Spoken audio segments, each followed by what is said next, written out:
The champagne in my glass caught the light just right, glittering, golden, celebratory.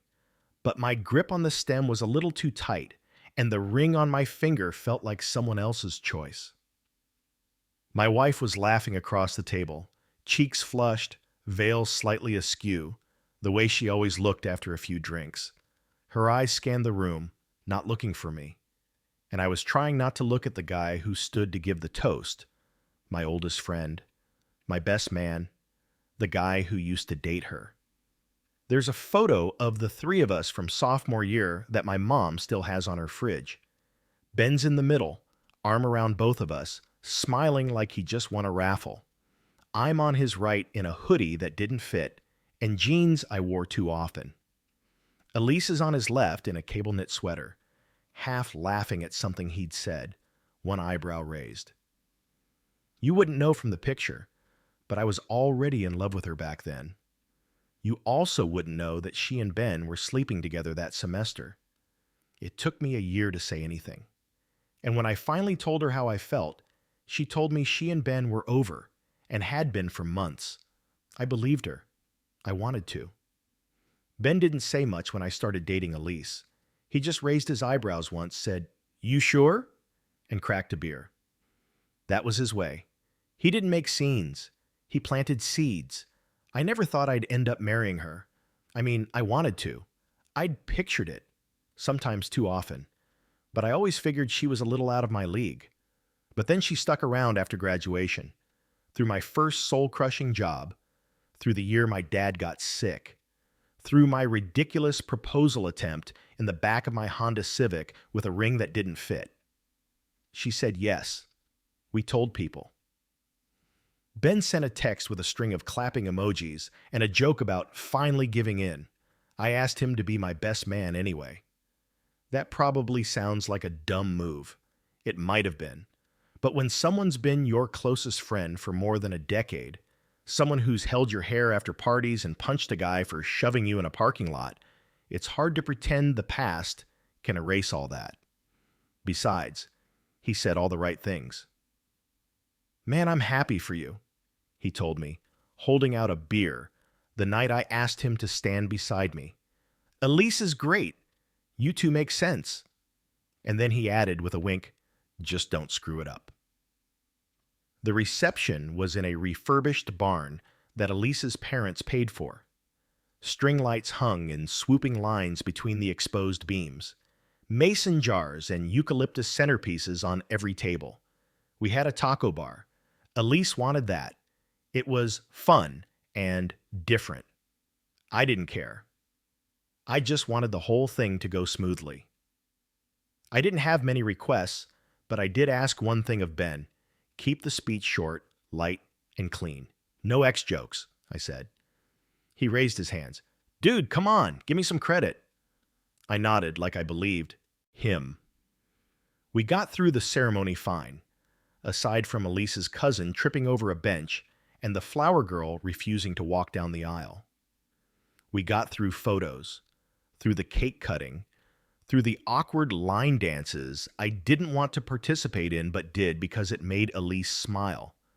And then, after the last round of drinks came out and people started clinking glasses again, the DJ gave Ben the mic.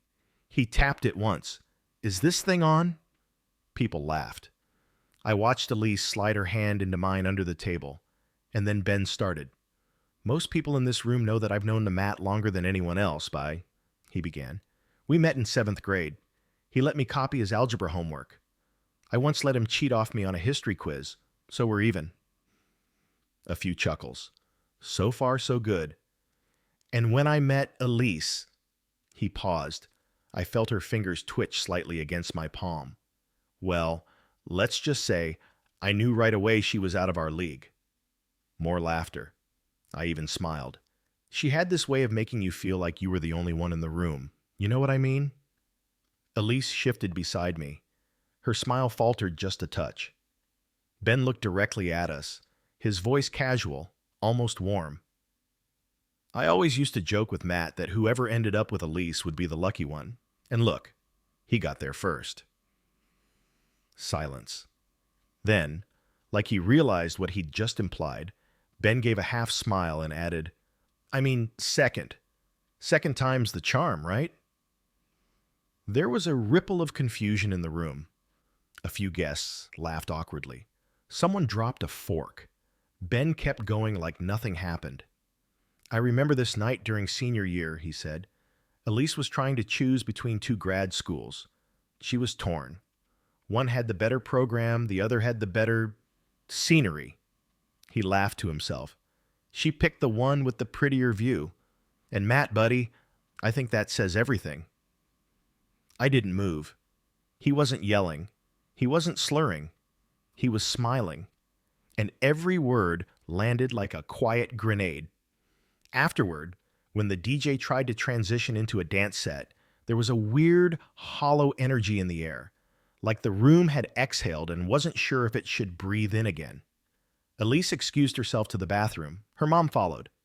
Ben handed the mic back like nothing had happened. Time for tequila shots? He said to no one in particular. I stayed seated. I looked down at the champagne in my glass.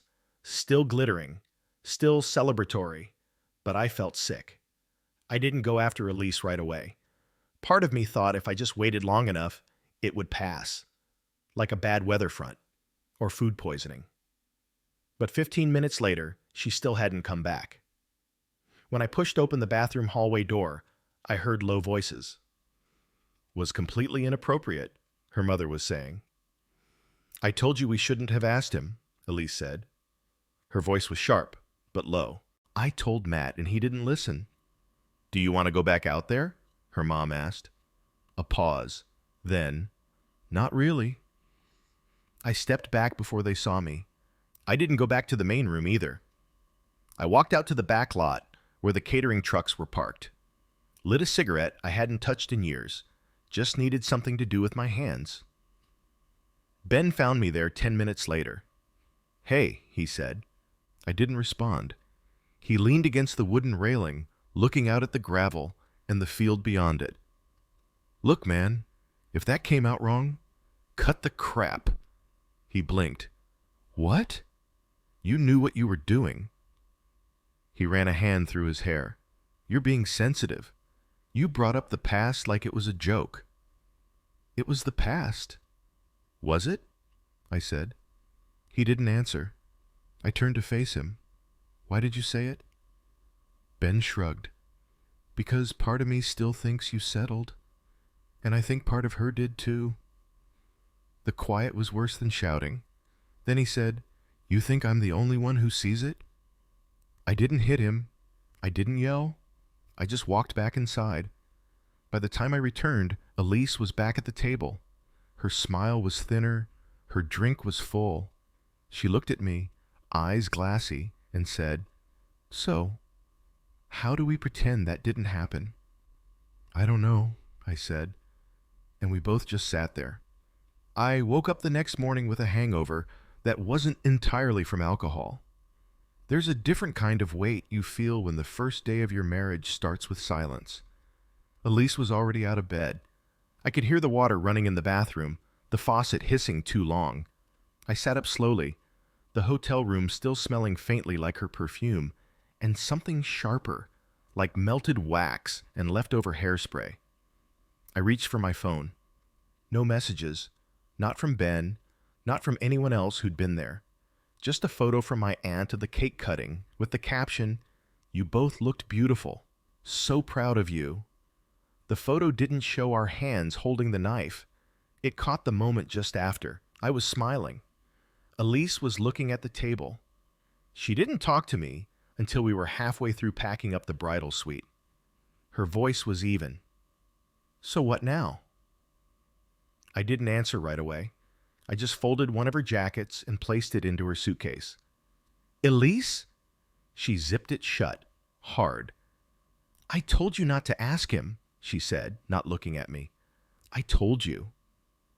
I thought, yeah, you thought. Her eyes flashed. You thought it wouldn't matter. You thought you could keep the friendship without any of the history bleeding through. I sat on the edge of the bed. I didn't think he'd do that. But you knew he could. And that's what you gambled on. She was right. That was the worst part. We didn't cancel the honeymoon. Canceling would have meant fielding questions, refund requests, pitying looks from both sides of the family.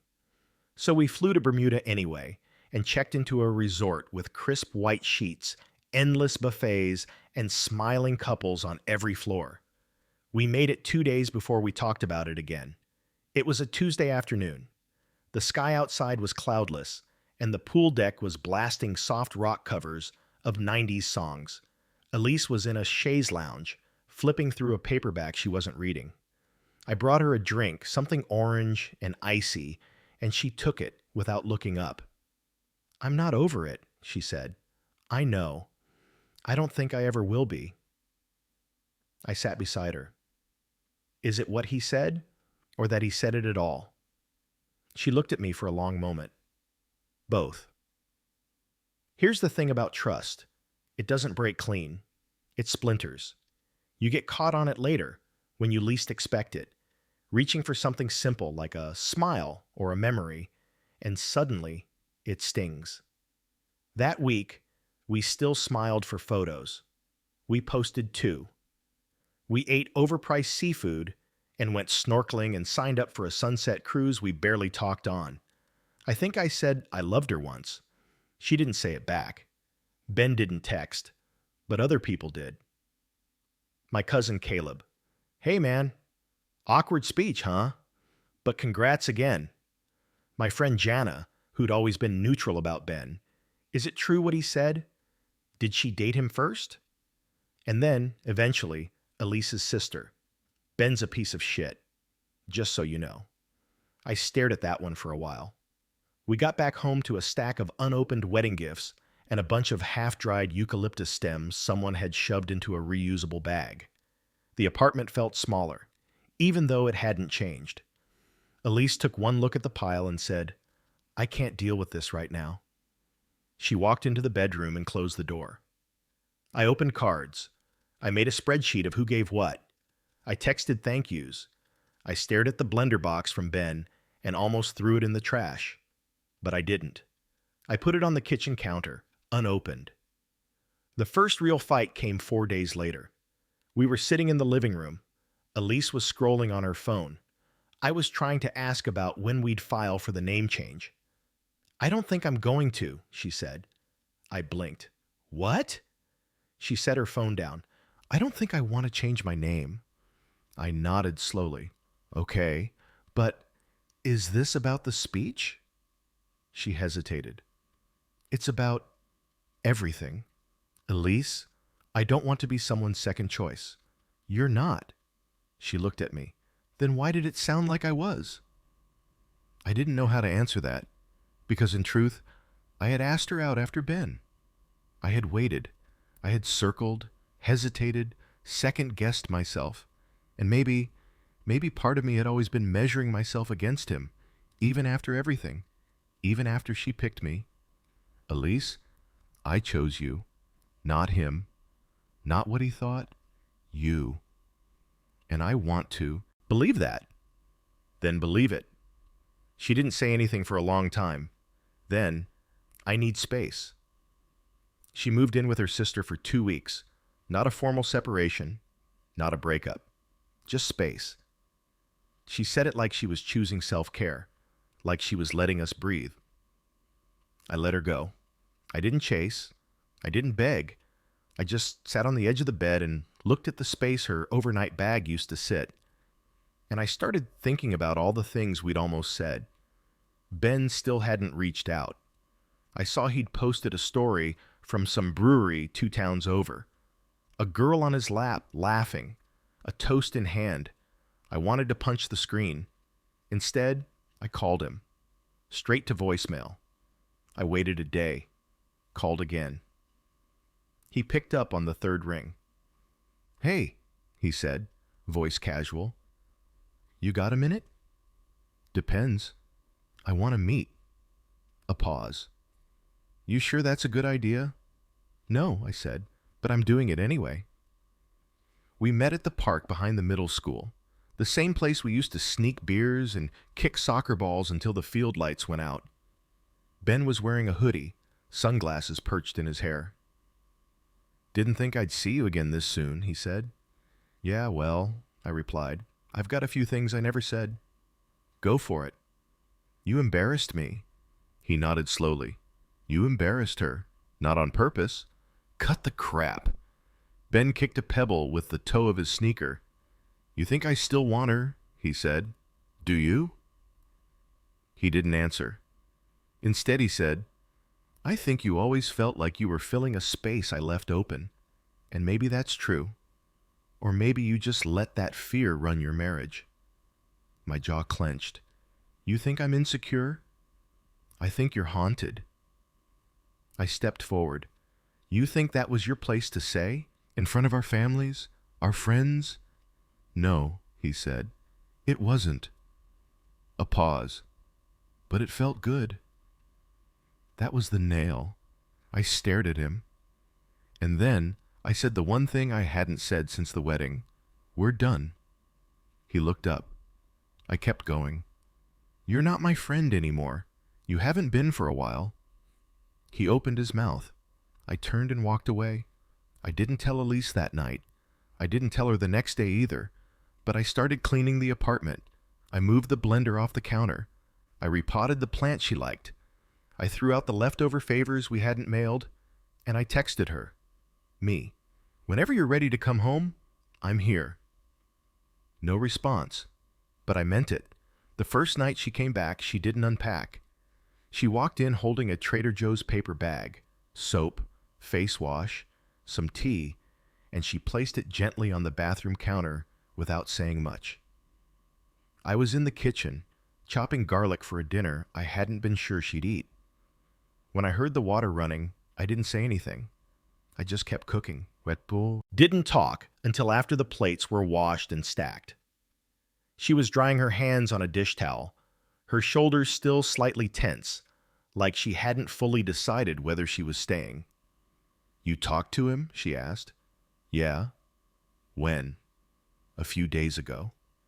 She nodded slowly. "You tell him that we're done?" I said. "Yeah, I told him." She didn't say anything at first. Then she folded the towel once, then again, and set it on the counter. "I'm not asking you to cut people out for me," she said. "I didn't do it for you." She looked up. "I did it because he stopped being someone I could trust," I said, "and I should have realized that sooner." Another pause. Then Elise said quietly, "I'm not sure I know who I can trust either." The next morning, I woke up and found her sitting on the floor by the window, coffee in one hand, her phone on the carpet beside her. The blinds were half open. The light hitting her face made her look older, like all the weight from the past few weeks had finally settled. "Couldn't sleep?" I asked. She shook her head. "Had a dream I was giving a speech, but I didn't have any words." I sat down across from her. "I keep thinking about that night," she said. "How many people laughed at first, like it was funny." "It wasn't." "But it made me feel like the joke was on me," she said, "like I'd been put on display." I didn't interrupt. She sipped her coffee. "I don't think I realized how much I still cared what people thought," she said, "even after all this time. Elise, and I don't mean just the guests, I mean your family, my sister, our friends, everyone in that barn, every person who looked at me after he said those words. You didn't deserve that." She looked at me hard. "No, I didn't. But you stood there and didn't say anything." That part cut. Not because she was wrong, but because she was right. "I froze," I admitted. "I didn't know what to do. I needed you to do something. I know. Even a look, a squeeze of the hand, a laugh to drown his out, anything." She wasn't raising her voice. That somehow made it worse. "You're right," I said. A beat passed. "You know how people always say the worst day of their life was also the happiest?" she asked. "Yeah." I never understood that until now. We started therapy that week. Not marriage therapy, not yet. Elise went first, alone. She found someone local, just 2 subway stops from her office. I told her I'd support it. Told her it was a good idea. What I didn't tell her was that I'd quietly started looking into a separate counselor for myself. Because here's something they don't put in the vows. Loving someone doesn't mean you automatically know how to protect them or yourself. Sometimes the baggage you carry is old and quiet and shaped like your best friend's voice. In the meantime, we went back to normal things. Kind of. She worked late a few nights. I cooked. She left a book on the coffee table. I picked it up and finished it in 2 days, then put it back without saying anything. We watched half a season of The Bear and barely talked through it. When we finally laughed at the same thing, some dumb throwaway joke in episode 5, it felt like a crack of sunlight through frost, a small thaw. 2 weeks after she moved back, we went to her sister's for dinner. It was just the 4 of us, Elise, me, her sister Carla, and Carla's husband Nate. Wine was opened, salmon was overcooked, and the question finally came out. "So," Carla said, folding a napkin, "what's happening with Ben?" Elise and I looked at each other. "I cut him off," I said. Carla's eyebrow raised. "Wow, really?" "Yeah." "About time." Elise glanced at her sister. "You never liked him?" Carla scoffed. "No one liked him. We just tolerated him because you did. And then because he did." She meant me. I didn't know whether to feel grateful or ashamed. "I always thought he had a vibe," Nate said, chewing. Elise laughed softly. "That's generous." I added, "He played the long game." Carla looked at me. "Did you ever think he'd try something like that?" I shrugged. "Not like that, but I should have known he never really let go." There was a long pause. Then Carla refilled Elise's glass and said, "You deserve better than both of us gave you credit for." Elise didn't answer, but she smiled. One morning, a month later, I found her sitting at her desk surrounded by papers, legal name change forms, DMV documents, a copy of our marriage license. "You sure, I asked. She didn't look up right away. Then she said, "I'm not doing this for tradition or to be someone's wife." I nodded. "I'm doing it because I'm choosing this," she said. "Choosing me? Choosing us?" she corrected. "But yeah, you too." Here's what they don't tell you about recovery. It's boring. It's paperwork and awkward check-ins and skipped sex and silent breakfasts. It's putting on pants when you'd rather stay in bed.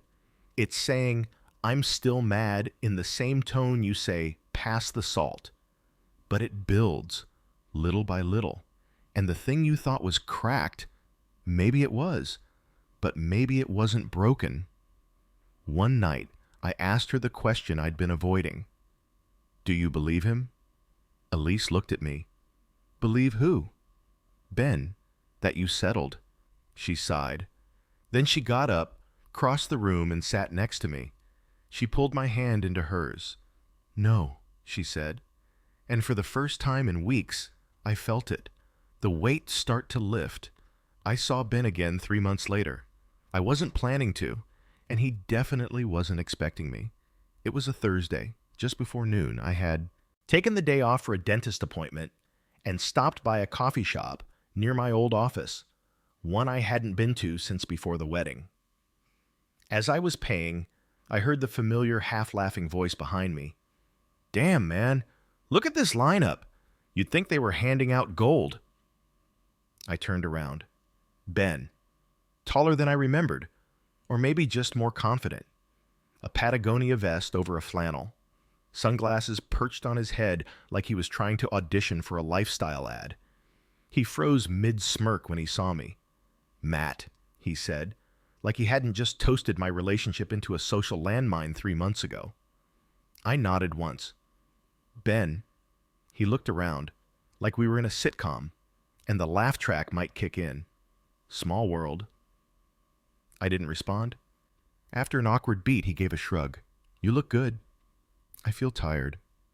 Still doing the whole married man thing? He asked, with a grin that didn't reach his eyes. I am, I said. Still doing the whole burn bridges on a mic thing? His mouth twitched. Guess I deserve that. No guessing about it. We stood there for a beat, the espresso machine hissing behind us, someone's phone ringing near the register. Then he tried again. Look, I know you're still mad. I'm not mad. He blinked. No? No, I said. I just finally see you clearly. The first time Ben met my dad, I was 15. He came over after school and raided our fridge while my dad sat at the table doing taxes. Ben cracked a dumb joke about deductions, and my dad said, You're either going to be a con man or a politician. Ben had grinned. Same difference, right? My dad laughed. I didn't. Back then, I thought it was funny. Now it felt like foreshadowing. Elise and I didn't talk much about him anymore. But every now and then, he'd pop up like static, usually when we ran into someone from the wedding. Oh my God, that speech, someone would say, pretending to laugh. It was iconic. Elise would smile tightly. I'd nod, and then we'd change the subject. But at home, little changes had started to show up. She stopped drinking champagne, said it reminded her of the reception. She cut her hair short. I started waking up earlier, packing her lunch again the way I used to when we first moved in together. We still went to therapy, separately and together. The first time we sat across from a couples counselor, Elise opened with, He wasn't the one who embarrassed me, but he didn't stop it either. That line stuck with me. I spent weeks thinking about all the times I'd swallowed discomfort for the sake of keeping things easy. All the times I let Ben have the last word, the last joke, the spotlight, even when it was mine. At one of our sessions, I said something I hadn't admitted aloud before. I think I let him be the loud one, so I didn't have to be brave. Elise didn't say anything right away. Then she said, I don't want loud. I want present. That was the moment I stopped waiting to feel like a husband and started acting like one. We didn't redo the wedding, though a few people suggested it. You should throw another party, her sister joked. One where the groomsman doesn't light a grenade under the table. But Elise wasn't interested in redoing anything. She wanted to move forward, not pretend the past hadn't happened. Instead, we did something quieter. We went back to the same venue, a month before the 6-month mark, and walked through it, just the two of us. The barn was empty. The floors had been swept clean. The light coming through the slats cast long lines across the walls. I brought a Bluetooth speaker. Played a song we didn't get to dance to that night. Elise looked at me, skeptical. We're not dancing, she said. We are. No. Come on, no one's watching. I know, she said. That's the point. But she stepped into my arms anyway. We danced in slow circles across that dusty wooden floor. No clinking glasses, no speeches, no best man. Just us. After that, something shifted. Not dramatically. Not like flipping a switch. More like when a clock finally starts ticking again after you fix the gears inside. Elise started humming again while she cooked. I started leaving notes in her coat pockets. Dumb ones. Today's forecast, 100% chance of you being hot. She rolled her eyes every time, but she smiled. One night, she leaned over during a movie and whispered, I like you again. I paused the movie and looked at her. You didn't before? She shrugged. I loved you. That wasn't in question, but I didn't like you for a while. I let the words sink in. Fair, I said. We hit 6 months in April, a Wednesday, cold rain. Elise was stuck late at work. I picked up takeout from the Thai place we went to on our second date, lit a candle, played that same song from the barn. When she walked in, soaked and grumpy, I handed her a towel and said, "Happy half anniversary." She narrowed her eyes. "That's not a thing." "It is now." She changed into sweats and sat cross-legged on the couch while we ate Pad See Ew out of takeout boxes. Halfway through, she said, "He texted me." I blinked. "What?" "Ben, last week." I set my food down. "What did he say?" She pulled out her phone, scrolled, then passed it over. It was short. "Ben, I was out of line. I'm sorry. No emojis, no follow-up." "What did you say back?" I asked. "I didn't." She looked at me. "Because I don't owe him anything, and because I don't want to give him any more room in my life." Then she reached for my hand. "You either." I didn't realize how much I'd been waiting for her to say that, not because I needed her to take a side, but because, for the first time in a long time, it felt like we were on the same one. A year to the day after the wedding, we were back in the same town, but this time it wasn't for an anniversary dinner or a romantic gesture. It was for a funeral, not Ben's, his father's. Elise and I sat in the fourth row of the chapel, mostly because that's where her sister's husband guided us. A few heads turned when we walked in. I wasn't sure whether the stares were because of what happened at the wedding or because people couldn't believe we'd shown up at all. Ben spotted us during the eulogy. His eyes flicked to mine for just a second. No longer, no shorter. No nod, no grimace. Just recognition. When it was over, we didn't line up for handshakes or linger for weak coffee. We slipped out the side door and walked quietly back to the car. "You okay?" Elise asked as she buckled her seatbelt. "Yeah." "You sure?" "No," I said, starting the engine. "But I will be." It's strange what kind of closure you don't realize you need until you stand in front of someone else's grief. Ben wasn't crying when he gave the speech, but his voice cracked once. That moment, of all things, softened something in me. Not because I forgave him. I didn't. But because I saw him clearly. Not the version I'd built in my head over the years. Not the easy villain I could blame when things between Elise and me got hard.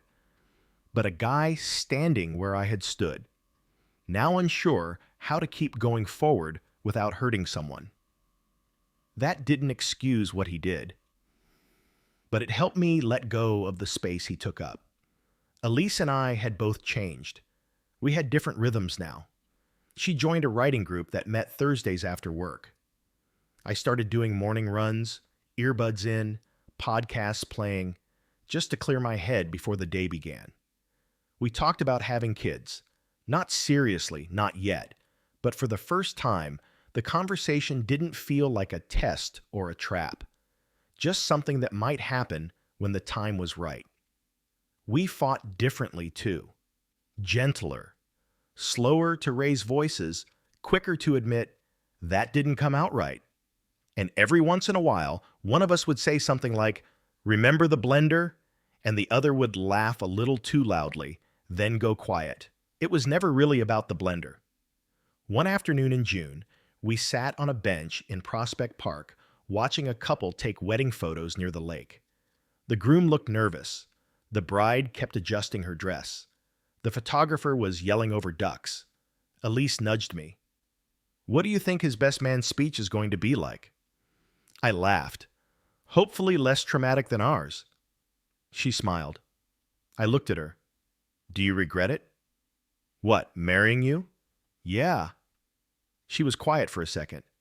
Then she said, "No, I regret not pulling the mic out of Ben's hand." We both laughed. Then she added, "But I don't regret us, even if it started messy." "Still messy," I said. "Yeah," she said, "but now it's ours." A few weeks later, we finally opened the last wedding gift. It had been shoved to the back of the closet, a thin box with no label. Inside was a framed photo of us at the altar, our backs to the crowd, hands clasped. We didn't know it had been taken. It must have been from one of the guests, Whoever it was had captured something honest. We didn't look like a magazine couple. We weren't posed. We weren't glowing. We just looked real. I hung it in the hallway right next to the coat hooks. Elise passed by the next morning, paused, and said, "I like that one." Me too. We never posted a 1-year anniversary photo. We didn't need to. The quiet between us had changed. No longer stiff or cautious, just steady. On a random Tuesday night, Elise leaned against the fridge while I rinsed dishes and said, "You know, the more I think about it." I looked up. He probably gave the best wedding gift of all. I raised an eyebrow. "Seriously," she said. "He said the one thing we were too polite to ask each other." "Which was?" She smiled. "If I was your first choice." I set the plate down and dried my hands. "Elise," I said, walking over, "you were the only choice." She didn't say anything. She didn't have to. She just pulled me in and kissed me like we were still standing under string lights, like the speech had never happened, like the only voice that mattered was mine. If this story moved you, subscribe for more real-life confessions and emotional journeys like this one.